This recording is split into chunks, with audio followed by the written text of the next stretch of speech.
దేవునికి స్తోత్రం. ప్రభునందు ప్రియమైనటి సంఘ బిడ్డలకు మరి కృతజ్ఞత వందనాలు తెలియజేస్తున్నాము. ఈ సమయంలో ఇక్కడ మీతో పాలు పంచుకోవడానికి దేవుడు కృపనిచ్చినందుకు దేవాది దేవునికి స్తోత్రాలు చెల్లిస్తున్నాం. ఈ యొక్క మరి విజయవాడ పట్టణంకు నా పెద్ద కుమార్తె యూపీఎస్సీ ఎగ్జామ్స్ రాయడానికి తీసుకుని వచ్చాం. ఈ సందర్భంలో బ్రదర్ రవి లాజరస్ గారు ఏమన్నారంటే, తమ్ముడు ఆరాధన క్రమం ఎందుకు మరి పోగొట్టుకోవడం, అక్కడ దైవజనులు ఉన్నారు, యేసురత్నం అయ్య గారు మాట్లాడి వారిని పరిచయం చేసి ఆ సంఘంలోనికి వెళ్దాం, ఆయన రమ్మన్నారు, ఆహ్వానించారని చెప్పారు. ఇక్కడ రావడానికి మరి ముఖ్యంగా మనుషులు ప్రేమ అయితే కొంచెమే ఉండవచ్చు, కానీ దేవుని ప్రణాళిక లేకపోతే ఒక అడుగు కూడా మనం వేయలేము. విశ్వసించిన వాళ్ళు ఎవరు స్తోత్రం చెల్లించండి. నేను ఇక్కడ రావడము దేవుని యొక్క చిత్తము అని నేను విశ్వసిస్తున్నాను. అయితే దేవుని ప్రేమ అనేది నేను చెప్తున్నాను ఎలా నడిపిస్తుంది అంటే ఆయన ఆత్మ ఎటువైపు నడిపిస్తుంది, ఆయన ఆత్మీయులను అటువైపునే మనం ప్రయాణం చేయవలసి ఉంటుంది. ఎందుకని చెప్తున్నాం అంటే ఈ మాటలు, మరి అబ్రహాము గారు దేవుణ్ణి ఎరుగున్నప్పుడు, అసలు దేవుడు అంటే ఎవరో తెలియనప్పుడు అబ్రహాముని దేవుని వైపు నడిపించింది ఎవరు? ఆయన ఆత్మేనా కాదా? ఆయన ఆత్మేనమ్మా. దేవుని ఆత్మ నడిపింపుకు మన హృదయం లోబడితే మనం అట్టి రీతిగా నడిపించబడతాం. మన ఆలోచనలు ప్రక్కన పెడితే, మన ఆలోచన విధానాన్ని ఒక్కసారి ప్రక్కన పెడితే దేవుని చిత్తానుసారమైన మనస్సు మన మీద పనిచేస్తూ ఉంటుంది. దేవుని చిత్తానుసారమైన మనస్సు. అనేకమైన సంఘాల్లో నేను అడుగుపెట్టినప్పుడు, అనేక మంది దైవజనులు పిలిచినప్పుడు ప్రార్థన చేసి వాళ్ళకి నేను రావడమా లేకపోతే లేదని చెప్పడం కూడా జరుగుతూ ఉంటుంది. ఇక్కడికి రావడానికి కూడా దేవుని యొక్క చిత్తానుసారముగా ఈ ప్రాంతంలో అడుగుపెట్టిను. మరి ఈ ప్రాంత ప్రజలకు దేవుని యొక్క ఉద్దేశములను తెలియచేయడానికి దైవజనులు ఉన్నారు, మరి వర్తమానం అందించడానికి కూడా దైవజనులు ఉన్నారు.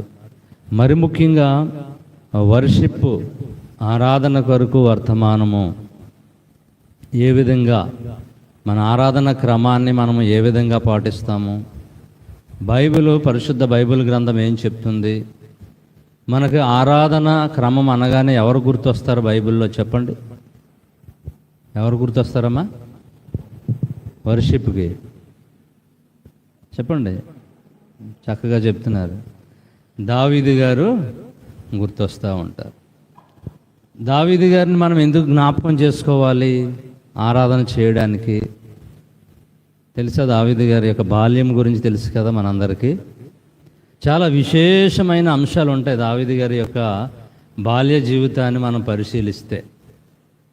దావీదు గారు ఒక గొర్రెల కాపరిగా ఉండి కుటుంబానికి, తన యొక్క సహోదరులకు ఏమాత్రమును లెక్కలేనివాడుగా, విమర్శనాత్మకంగా వెలివేయబడిన వాడిగా ఉండేవాడు. ఎన్నిక లేనివాడిగా ఉండేవాడు. ఒక విధంగా చెప్పాలంటే కుటుంబంలో మరి ఒక తల్లి, తండ్రి, అన్నదమ్ములు ఉన్నారంటే ఎంత ప్రేమ ఆప్యాయత ఉంటుంది. ఆ ప్రేమ ఆప్యాయత పోగొట్టుకొని ఒక వెలివేయబడి ఎందుకు ఆ కుటుంబస్తుడు కాని విధంగా చూసేవారు. అది వేరొక కోణంలో మీకు వాక్యంలో చెప్పబడితే బాగుంటుంది. ఎందుకంటే ఆ చట్టాలు, అప్పుడున్న యోధా చట్టాలు అవి వేరుగా ఉండని బట్టి వాళ్ళ యొక్క మదర్ అంటే వారి తల్లిని యొక్క వంశము అందులోది కాదు కాబట్టి అని వెలివేయబడ్డాడు అని చెప్తూ ఉంటారు. అయితే దావీదుని ఎందుకు ప్రామాణికంగా ఆరాధనకు కర్తగా తీసుకుంటాము అని అంటే, తన జీవితంలో దావీదు దేవుని గురిగా ఎంచుకున్నాడు తప్ప ఎవరిని ఎంచుకోలేదు. లోకమును చూడలేదు, లోక ఆశలను చూడలేదు, తల్లిని చూడలేదు, తండ్రిని చూడలేదు, తన అన్నలు 7 చూడలేదు. యెషయాకి ఎంతమంది కుమారులు?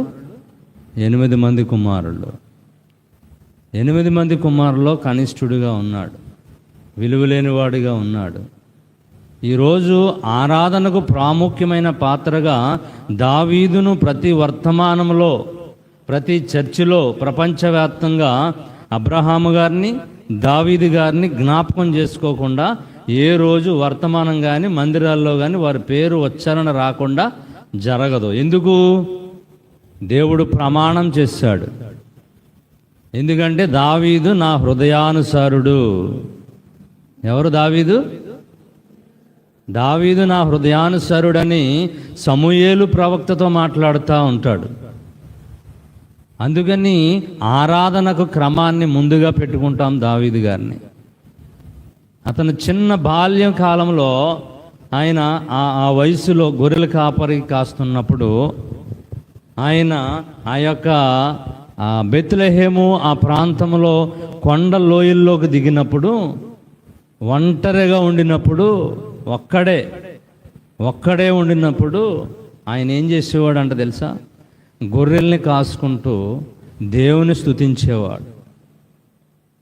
తను దేవునికి ఆరాధన చేసేవాడు. మన ఆరాధన 10 మంది ఉంటే 10 మంది స్వరాలు కూడా బయటికి వినపడతాయా? ఒకళ్ళేమో జాయిగా నెమ్మదిగా కీర్తిస్తారు, ఒకళ్ళేమో బిగ్గరగా కీర్తిస్తారు. కానీ మన స్వరము ఈ యొక్క మందిరపు గోడలు దాటి బయటికి వెళ్ళదు. మైకు శబ్దం అయితే వెళుతుంది, కానీ మన స్వరం తీసేస్తే బయటికి వినపడదు. దావీదు గారి యొక్క స్వరము ఆ వ్యాలీలో, ఆ యొక్క పచ్చిక బయళ్లలో, లోయల్లో ఆయన శబ్దము కొండల్ని తాకేవంట. ఆయన శబ్దం ఏం చేసేది?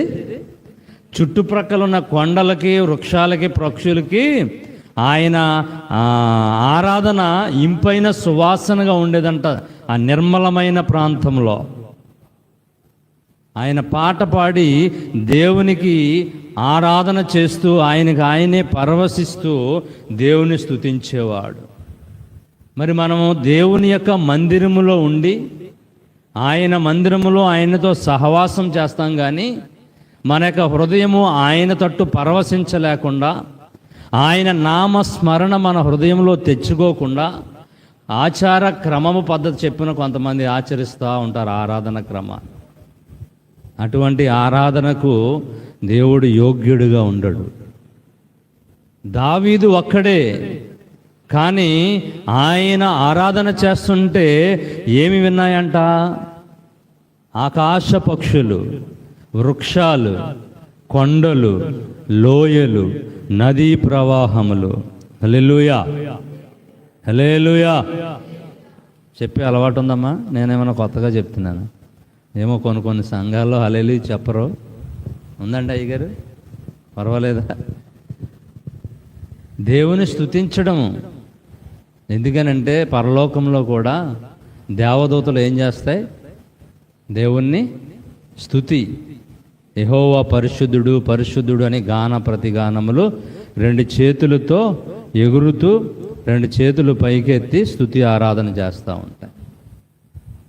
మరి ముఖ్యంగా నా ప్రియమైనటి దేవుని బిడ్డలారా, దావీదును ఎందుకు ప్రామాణికంగా ఆరాధన క్రమంలో తీసుకుంటాము అని అంటే, ఆయన హృదయానుసారమైన భక్తి చేశాడు. ఎవరు హృదయానుసారం అంటున్నా ఇక్కడ? దేవుని యొక్క హృదయములో, మనస్సులో, ఆలోచనలో, ఆయన యొక్క ఉద్దేశములో ఏమైతే ఉందో యాజ్ ఇట్ ఈజ్గా దాని చిత్తాన్ని నెరవేర్చడానికి యోగ్యమైన పాత్రగా దావీదు హృదయం ఉన్నది. ఈ రోజున మన యొక్క హృదయాలు కనీసము దేవుని సన్నిధికి వచ్చిన తర్వాత అయినా సరే దేవుని ఉద్దేశములను నెరవేర్చే స్థితిలో ఉన్నాయా లేదా? నా ప్రియమైనటి వారులారా, అనేకమైన ప్రదేశాలు, ప్రాంతాలు మేము వెళుతూ ఉంటాం. నేను కూడా అరకు వ్యాలీ, దావీదు తిరిగిన ఏరియాల్లాగా నేను ఏజెన్సీ ప్రాంతాల్లో తిరుగుతూ ఉంటాను. అరకు, గన్నెల, కోనాపురం, బొర్రా కేవ్స్, అక్కడ ఆదిమ జాతి ప్రజల మధ్యన సువార్తను అందిస్తడానికి వెళుతూ ఉంటాను. అక్కడ కూడా ఇదే సిచ్యువేషన్, కొండలు, లోయలు, గుట్టలు. ఒకసారి కారు పైకెక్కుతుంటే వెనకకు జారిపోయే అనుభవాలు ఉన్నాయి. అప్పుడు దేవుడు గుర్తొస్తూ ఉంటాడు. మన క్రిస్మస్ ఆరాధనకు వెళ్ళినప్పుడు వర్షాలండి అక్కడ 24, 23, 25 తారీఖుల్లో మా కుటుంబ సభ్యులతో వెళ్ళాం. వెళితే కారు ఆ కొండ ఎక్కేటప్పుడు ఆగిపోయింది, వర్షం పడతానే ఉంది, వెనక్కి జారిపోతుంది కారు. కింద చూస్తే లోయ, ఈ ప్రక్కన చూస్తే కాలువ, కొండ. ఏం చెయ్యాలి? అప్పుడు దేవుడు దావీదు నా హృదయానుసరుడు అని ఎందుకు అన్నాడంటే, ఆయన మరణించినా బ్రతికినా దేవుని యొక్క ఉద్దేశాన్ని నెరవేర్చడానికి అడుగులు వేసేవాడు కాబట్టి నా ఉద్దేశానుసరుడు, నా హృదయానుసరుడు అన్నాడు. అంటే నా హృదయము, మీ హృదయము, మనం ఇక్కడ కూర్చున్న వారి అందరి హృదయము దేవుని యొక్క చిత్తానికి లోబడేటట్లుగా ఉండాలి. హల్లెలూయా, హల్లెలూయా. నా ప్రియమైనటి సహోదరులారా, ఎందుకని ఈరోజు ఆరాధన వర్తమానము, దాని తర్వాత మళ్ళీ సంఘము బలపడే వర్తమానాలు ఎందుకనంటే, మనుషులకు కావలసిన జీవాహారాన్ని ముందు మనము ఆరాధన క్రమంలో నేర్చుకుని, ఆరాధనలో మనస్సును, హృదయాన్ని, శరీరాన్ని నలగొట్టబడి 3 ఏకమైన రీతిలో తీసుకురావడానికి ఆరాధన చాలా ప్రాముఖ్యమైన క్రమము. ఈ ఆరాధన క్రమంలో మనము పాటించవలసింది, సరిచేసుకోవలసింది ఏంటంటే, లోకము, లోక ఆచారాలు, లోక తలంపులు, లోక ఉద్దేశములు ఈ ఆరాధనలోనే, ఆరాధన వర్తమానంలోనే అవి పాతి పెట్టబడాలి. అవి పాతి పెట్టబడిన తర్వాత అప్పుడు మనము ఒక దున్నబడిన భూమి విత్తనాలు చల్లినప్పుడు ఎలా ఫలభరితవంతంగా మొలకెత్తడానికి సిద్ధంగా ఉంటుందో అలాగ దున్నబడి చదును చేయబడాలి. ఆరాధన వర్తమానాలు ఎందుకు ఇస్తారంటే, ఆరాధన వర్తమానంలో మీ యొక్క హృదయం అనే భూమి దున్నబడి, పరిశీలన చేయబడి, సిద్ధపాటు కలిగినదిగా ఉండాలి. హల్లెలూయా. అపోస్తులైన పౌలు గారు అంటాడు, అపోస్తులైన పౌలు గారు, నేను వెళ్ళే మార్గము ఎవరికి తెలుసంట? నా యేసుకే తెలియను. నేను, యేసన్న గారు పాడారు, నేను వెళ్ళే మార్గము నా యేసుకే తెలియును.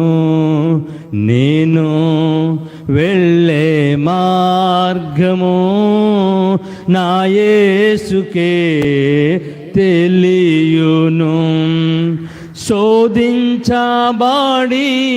మీదట నేను సువర్ణమై మారెదను. శోధించబడిన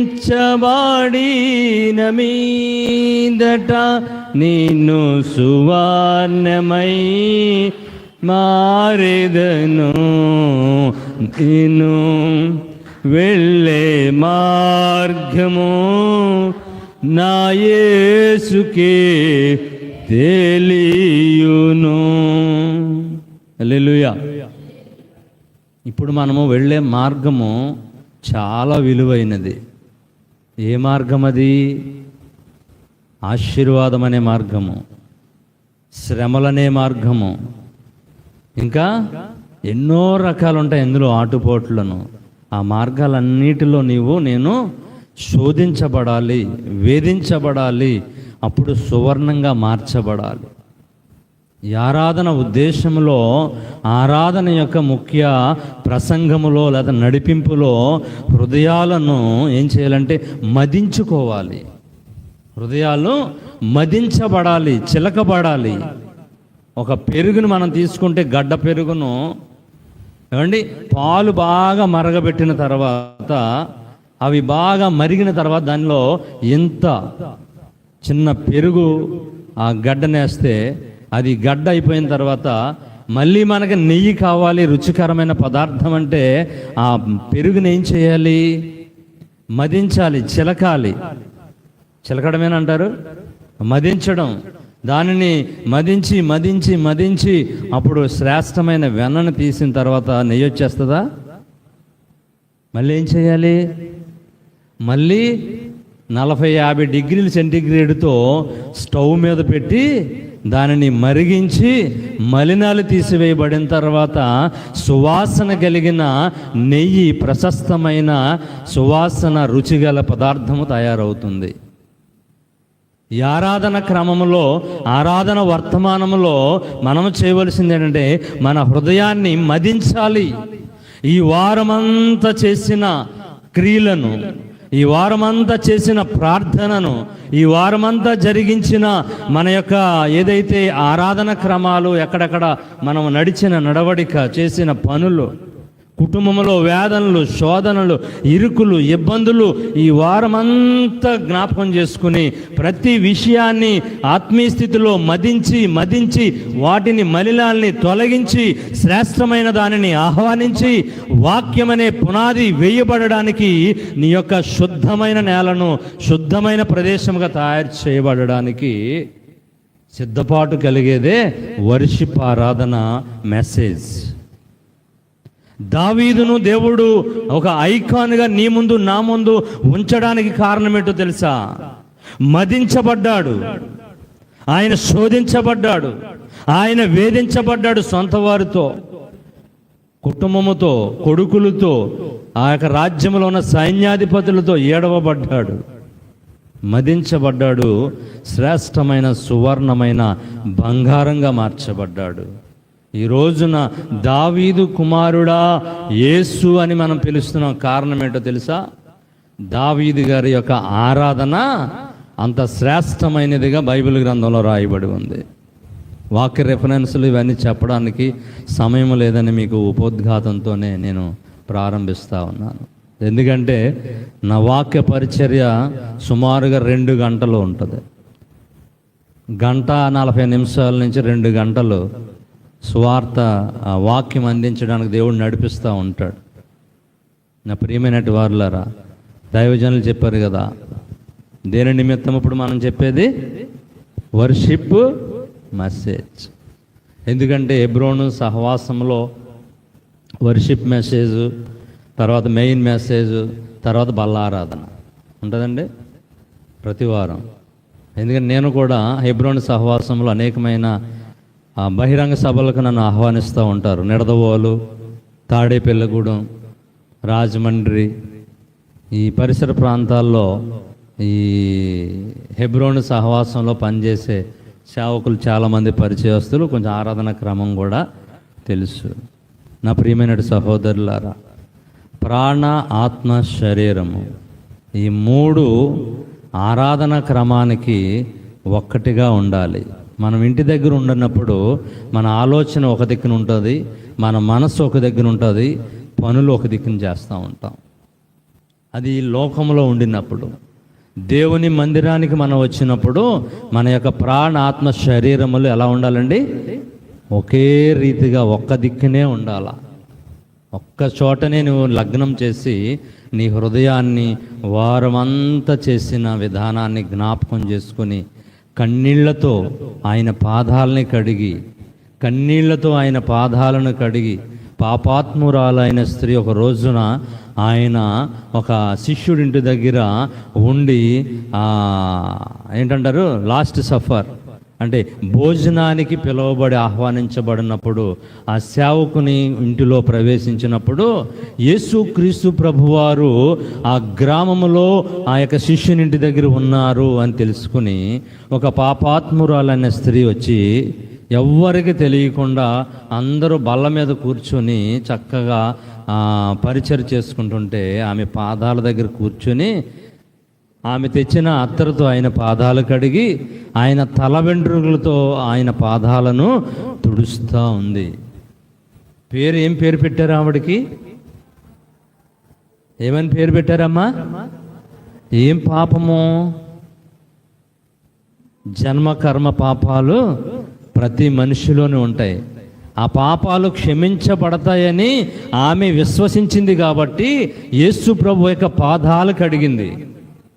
నీ పాపాలు నా పాపాలు యేసు ప్రభు కల్వరి శిలువలో భరించాడని ఈ రోజున మన జన్మ కర్మ పాపాలన్నీ కూడా ఆయన భరించి మనల్ని పవిత్రులుగా పరిశుద్ధులుగా ఆయన తీర్చిదిద్ది ఆయన పరిశుద్ధ ఆలయములోనికి ప్రవేశం కల్పించాడు. చూసారా, మనము ఆయన పాదాలు కడగడానికి మనము సిద్ధపడి రావాలి. హల్లెలూయా, హల్లెలూయా. ఎలా కడుగుతున్నాము? నా ప్రియమైనటువంటి వారులారా, మీరందరూ దేవుని యొక్క మంచి నడవడికలో, దేవుని యొక్క మంచి ఉద్దేశంలో, దైవజనుల యొక్క ఆలోచన, దైవికమైన వాక్య పరిచర్యలు ఎదుగుతున్నవారుగానే మీ ముఖాలు నాకు కనపడతా ఉన్నాయి. ఏది ఏమైనప్పటికీ కూడా ఆరాధనలో మనం సరిచేసుకోవాల్సిన ఇంకా మూలన ఏదో ఒక మూలన మారుమూలలో ఉంటాయి. త్రవ్వాలి, వాటిని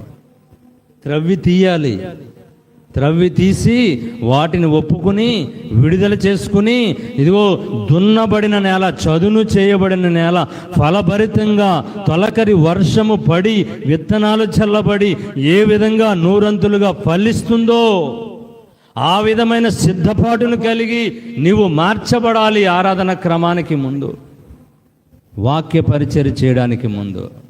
అప్పుడు దైవజనులు వాక్యం అందించినప్పుడు అది 60 100 ఫలించి నువ్వెన్నడూ కూడా ఈ లోకమనే పాపములో పడిపోకుండా స్థిరపరచబడి బలపరచబడి, మనందరం భక్తి ఎందుకు చేస్తున్నాం చెప్పండి?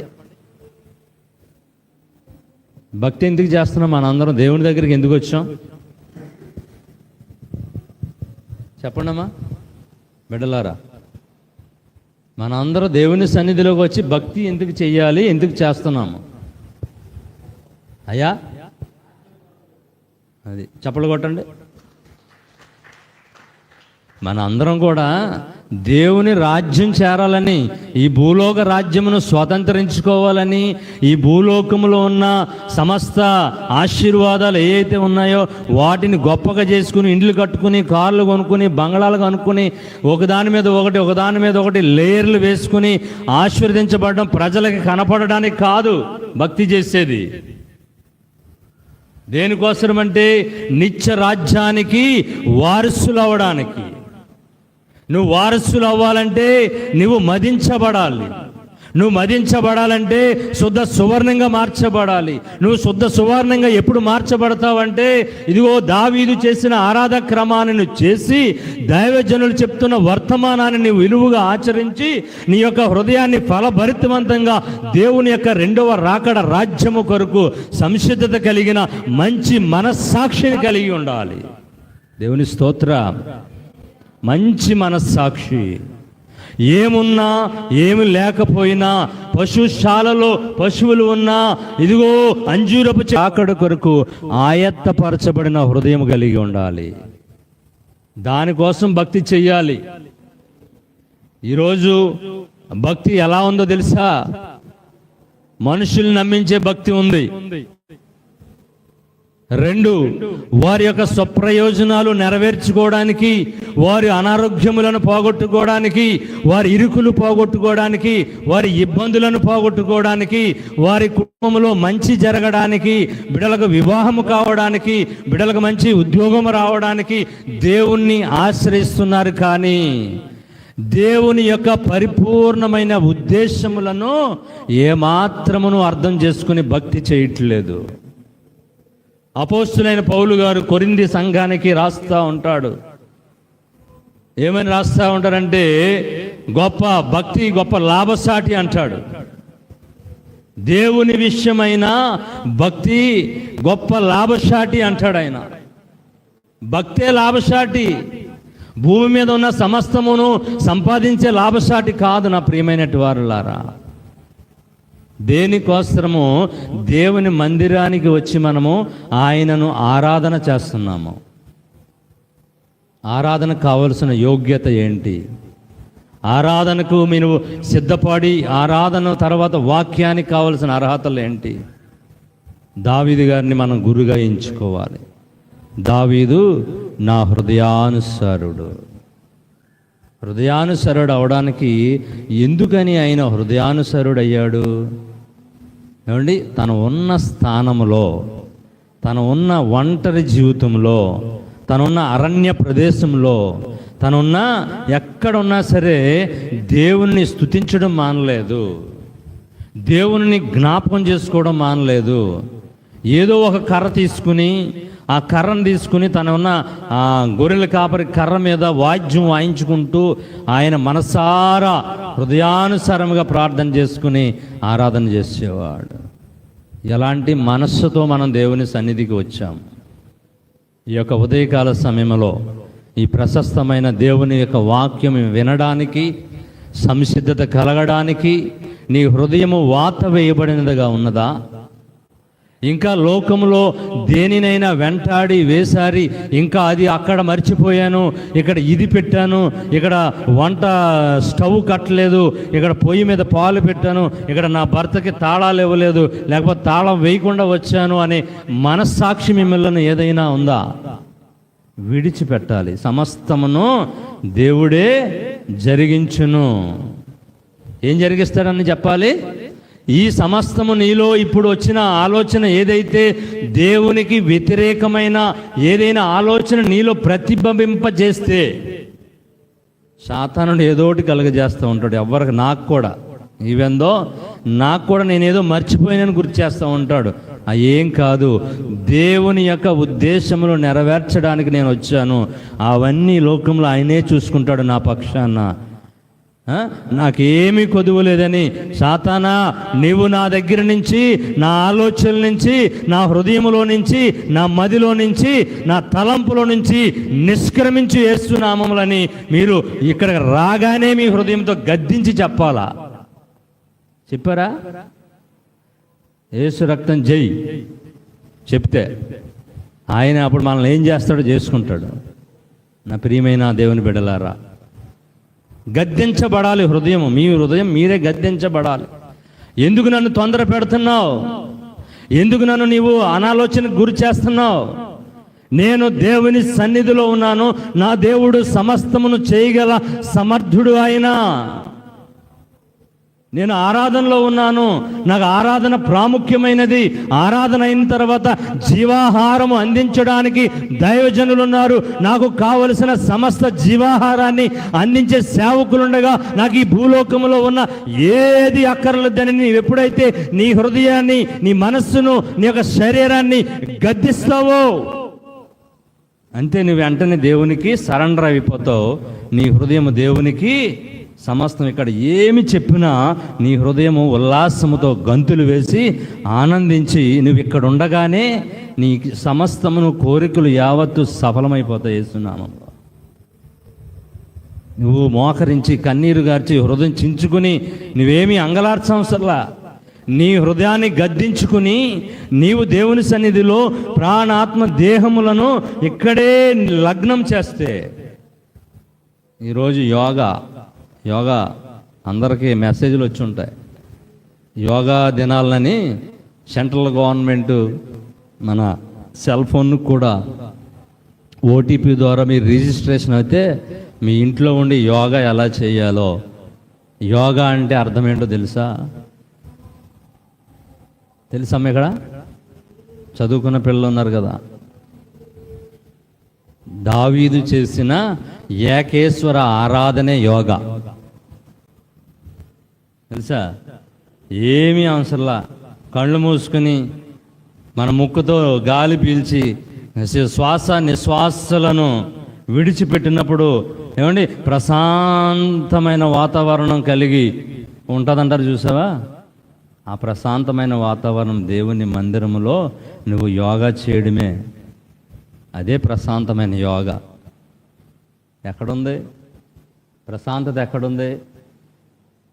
నేనే మార్గమును జీవమును, నా ద్వారా తప్ప ఎవడును తండ్రి వద్దకు తెలియదు. ఇంకేంటి? మనము పాప భారములు అన్నీ మోసుకుని వెళ్ళిపోతున్న జనులారా నా దగ్గర రండి, నేను మీకు ఎక్కడా లేదు విశ్రాంతి. మందిరంలోనికి వచ్చి నువ్వు చక్కగా మోకరించి 2 చేతులు పైకెత్తి దేవుణ్ణి మనసారా ఆరాధన చేస్తావు. చూసావా? అదే బలమైన దేవుని యోగా. ఇంకేం చేయవసరంలా. నువ్వు మోకరించినప్పుడు సైంటిఫిక్గా, సైన్స్ ప్రకారంగా నీ మోకాళ్ళలో ఉన్న నరాలు గుండెకి టచ్ అయి ఉంటాయి. నీ మోకాళ్ళలో ఉన్న నరాలు నీ హృదయ ఎదలోతుల్లోని శిలలుగా కనెక్ట్ అయి ఉంటాయి. నీ రక్త ప్రసరణ నీ మోకరించినప్పుడు సమతుల్యమైన భాగంలో నిన్ను అందించడానికి చేస్తూ ఉంటాయి. నీ 2 చేతులు పైకెత్తినప్పుడు ఆరోగ్యం ఎక్కడో లేదు. దేవుని సన్నిధిలో చప్పట్లు కొట్టినప్పుడు ఏమండి, నువ్వు మనసారా దేవుని స్తుతించినప్పుడు నువ్వేం చేయాల్సి లేదు, ఆరోగ్యం నీకు అక్కడే ఉంటుంది. దేవుని స్తోత్రం కలుగును గాక. చైనా శాస్త్రవేత్తలు కనిపెట్టారు, మనసారా నవ్వుకుంటూ చప్పట్లు కొడితే ఏమండి గుండె జబ్బులు రావంట, హార్ట్ అటాక్, హార్ట్ స్ట్రోకులు రావు. ఎందుకంటే చేతిలో ఉన్న నరాలు, నువ్వు ఎప్పుడైతే 2 చేతులు గట్టిగా తెలిసి చప్పట్లు కొడతావో టచ్ అయ్యి నరాలన్నీ కూడా ప్రెస్ చేయబడి బ్లడ్ సర్క్యులేషన్ అనేది సమానమైన సమతుల్యంలో జరిగిస్తాయంట. ఇవన్నీ ఎక్కడో లేవు, ఈ పరిశుద్ధ బైబిల్ గ్రంథంలో రాయబడి ఉన్న వాటిని వాళ్ళు వేరే విధంగా తర్జుమా చేసుకుని మనకి కొత్తగా ప్రజెంట్ చేస్తున్నారు, కొత్తగా పరిచయం చేస్తున్నారు.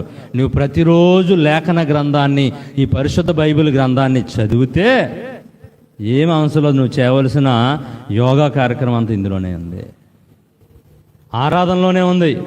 వాక్యము నువ్వు విని కూర్చున్నప్పుడు శ్రద్ధ కలిగిన ఉన్నప్పుడే ఉంది. దేవుని స్తోత్రం కలుగును గాక.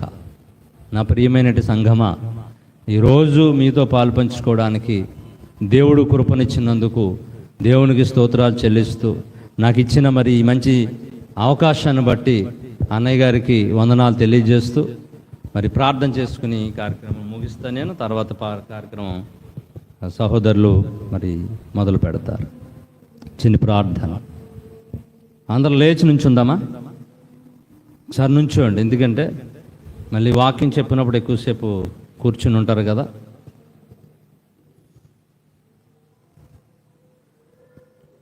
ప్రార్థన చేసుకుందాం. అందరూ కళ్ళు మూసుకొని చెప్పబడిన ఈ హెచ్చరిక మాటలు కేవలము ఆరాధన కొరకు హెచ్చరిక చేయబడిన ఉపోద్ఘాతమైన మాటలు మాత్రమే. ఈ మాటల ద్వారా నువ్వు ఏమి నేర్చుకున్నావో, ఇక్కడ బోధించబడిన ఈ మాటల ద్వారా నువ్వేమి నేర్చుకున్నావో, దావీదు గారు ఎందుకు దేవుని యొక్క హృదయానుసరుడిగా మార్చబడ్డాడు, నీవు నేను దేవునికి ఎందుకు హృదయానుసరుడిగా మార్చబడలేకపోతున్నాము,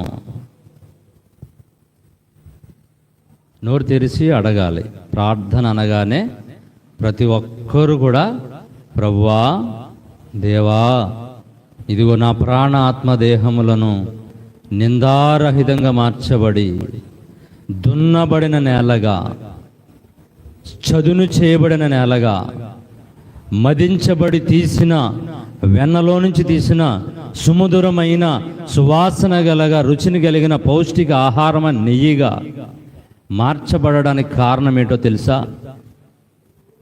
అక్కడ శ్రమలు, శోధనలు, ఇరుకులు, ఇబ్బందులు అన్నీ ఉన్నప్పటికీ మర్చిపోయి, విడిచిపెట్టి, మదించబడి నేను నా దేవుని సన్నిధిలో ఉన్నాను, సమస్తమును నా దేవుడు జరిగిస్తాడు నాకు యేసునామములో, దేవుడు తప్ప మరి ఏది అక్కర్లేదు, నా హృదయము దేవుని యొక్క హృదయముతో పెన వేసుకున్నది, ఈ లోకము పెంటగా ఎంచుకొనిచున్నాను, దేవుడే నన్ను నడిపిస్తాడు అని విశ్వసించిన వాళ్ళు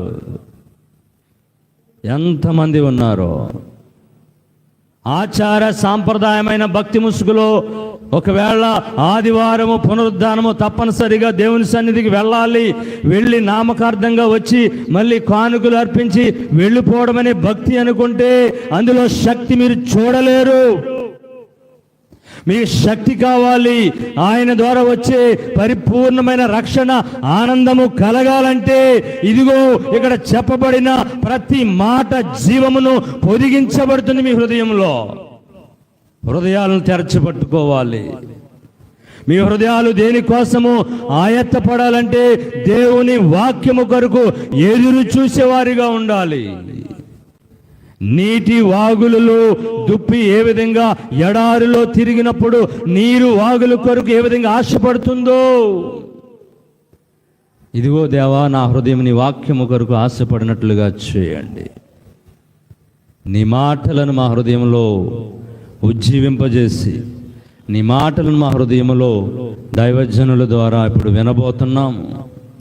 వినిన వాక్యము, వినబోతున్న వాక్యము ఇదిగో సంసిద్ధమైన మంచి మనస్సాక్షి, మునిపెన్నడూ లేని, గతంలో ఎన్నడూ చవి చూడని ఒక సరికొత్త రీతిలో ఈరోజు నడిపించబడుతున్నందుకు దేవానికి స్తోత్రం అని చెబుదాం. ప్రేమగల తండ్రి పరిశుద్ధుడా, నీ పరిశుద్ధ నామానికి వందనాలు. ఈ మంచి సమయంలో నాయనా నీ వాక్యమును నా ప్రభువా, ఇదిగో వర్షిప్ ఆరాధనలో ఎలా ఉండాలి, ఆరాధనను ఏ విధంగా చేయాలి, ఆరాధన క్రమంలో వారి హృదయాలు ఎలా వాత వేయబడాలి గమనించి తెలుసుకునే విషయాలను బోధించాము. నీరు కట్టి ఫలించండి. దైవజనులు నాయన వాక్యం అందించడానికి ఇదిగో ఇక్కడ కూడి చేరి వచ్చిన ప్రతి ఒక్క విశ్వాస హృదయములను నీ వైపు త్రిప్పండి. తండ్రి యొక్క కుమారుని పరిశుద్ధాత్మ త్రియేక నామములో వారు ఏక స్వభావమును కలిగి ఏకాత్మతో నింపబడి దేవుని యొక్క వాక్యము దైవజనుల నోటన వెలువడిన తోడని వారు హృదయములు ఇదిగో ఉజ్జీవింపబడి రగిలింపబడాలి. యేసు నామములో ప్రభువా కార్యాలు చేయమని, ప్రార్థన ఆలకించమని యేసు నామములో అడుగుచున్నాము తండ్రి. ఆమేన్. అయ్యా వందనాలు.